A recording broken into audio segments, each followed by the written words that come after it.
वाले बड़े बड़े दिग्गज लोग हैं जो कोई 10 करोड़ में पेपर ले जाता है, कोई 3 करोड़ में ले जाता है, कोई 2 करोड़ में ले जाता है, फिर अपने कोचिंग संस्थान में रिजल्ट लाता है और उसके बाद बड़े बड़े पोस्टर बाहर लगाता है मेरा 100% सिलेक्शन। ये है बीमारी की जड़। अगर मार करना चाहते हो तो यहाँ करो, तब तो जा कर के इसको कोई रोक सकोगे। बाकी से केवल मन को संतुष्ट करने का काम करो तो ये राजस्थान के उस गरीब बच्चे के साथ न्याय नहीं होगा जो बड़ी मुश्किल से पढ़ता है, अपने घर में बूढ़े माँ बाप को भूखे मार के पढ़ता है और उसके बाद परीक्षा के लिए जाता है, रोता हुआ घर लौटता है। क्या दुख नहीं होता है? हम लोगों के मन में कोई रहम नहीं है कि आखिर उस बच्चे का क्या होगा जो अपनी बड़ी पीड़ा के साथ पढ़ रहा है। इन सारे पैसे वाले लोगों के पास में आपने सारी सरकारी नौकरियों को भेज दिया। मैं बहुत कड़वा सच बोल रहा हूँ। आज जो पिछले 8 साल में नौकरी में लगे ना, उन सब का भी पोस्टमार्टम कराओ, आपको लगेगा आधा फर्जी मामला निकलेगा। कोई है नहीं, कोई सोचने वाला है इस पर कि आखिर उसके दर्द को कौन जानेगा? है ना। जिस प्रकार से हमने परीक्षा के माध्यम से इन पैसे वाले लोगों को उतार करके सारे के सारे उन गरीबों की आशाओं के ऊपर पानी फेर दिया। रात और दिन पढ़ता है, भूखा प्यासा पढ़ता है, घर बेच करके पढ़ता है, खेत बेच करके पढ़ता है, लेकिन जब उसका सिलेक्शन नहीं होता तो जहर खा के मरता है। कोई इस पीड़ा को समझने के लिए तैयार नहीं है। और हम इस कानून को ला करके दुनिया को बताना चाह रहे हैं कि हमने इतना बड़ा कानून कर दिया, इस कानून से कुछ भी नहीं होगा। मैं आज आपको कह रहा हूँ, ये जो आपने नए प्रावधान जोड़े हैं, मैं सोचता हूँ कि मुझे कुछ बोलने की इच्छा नहीं, मुझे बहुत दुख है इस बात का। क्या होगा ये?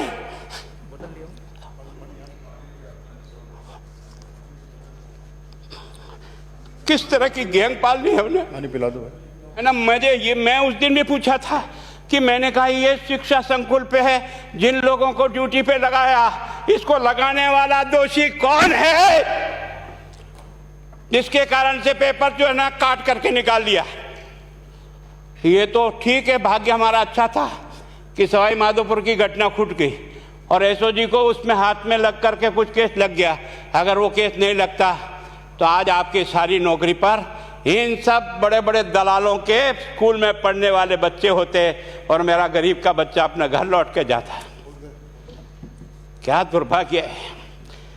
और इस कारण से केवल इसके लिए खुश मत हो जाओ कि हमने कानून बहुत सख्त बना दिया इसलिए अपराधी रुक जाएगा। नहीं, सिस्टम को बदलना होगा, ये परीक्षा का सिस्टम चेंज करना होगा।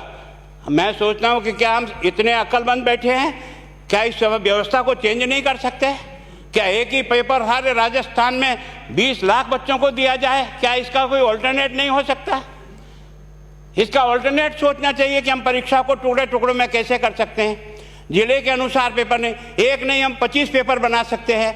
कौन से सेंटर पर कौन सा पेपर जाएगा कोई तय नहीं करेगा कौन सा जाएगा, और हम जो इच्छा होगी उस सेंटर पे वो पेपर भेजेंगे। और ये जितने भी प्राइवेट कॉलेजों में आपने सेंटर बना रखे उनको बंद करो, इनको तुरंत बंद करिए एक ऑर्डर से। जितने भी सरकारी विद्यालय है और सरकारी नौकर ही एग्जामिनर बनेगा और एग्जामिनेशन करेगा, तब तो आप इसको बचा पाओगे। ताकि आप और मैं कितने भी कानून बदल कर दें, आपका वो जांच करेगा, आपका वो अधिकारी आएगा। आपने कहा भाई सेशन जज के नीचे नियुक्ति नहीं होगी, इसके अलग से कोर्ट होगा, बहुत अच्छी बात है। प्रोविजन जो आपने डाले हैं वो स्वागत योग्य, स्वागत करता हूँ, पर इन प्रोविजन को लागू तो आप और मैं ही करूँगा, कौन करेगा? जब हम ही ठीक नहीं है तो इन प्रोविजन क्या रोएंगे अंदर बैठे बैठे? जब तक हमारा दिल और दिमाग ठीक नहीं होगा ना, इस बीमारी का इलाज नहीं होगा। हमने शिक्षा के मंदिर को भ्रष्टाचार की भट्टी में जलाकर खाक कर दिया। दुर्भाग्य हमारा। जहां से कोई आशा की किरण दिखती थी उस गरीब को कि चलो मैं अपनी मेहनत से आगे बढ़ जाऊंगा, लेकिन अब वो निराशा में आ गया। उसको लगा कि अब कोई रास्ता नहीं है।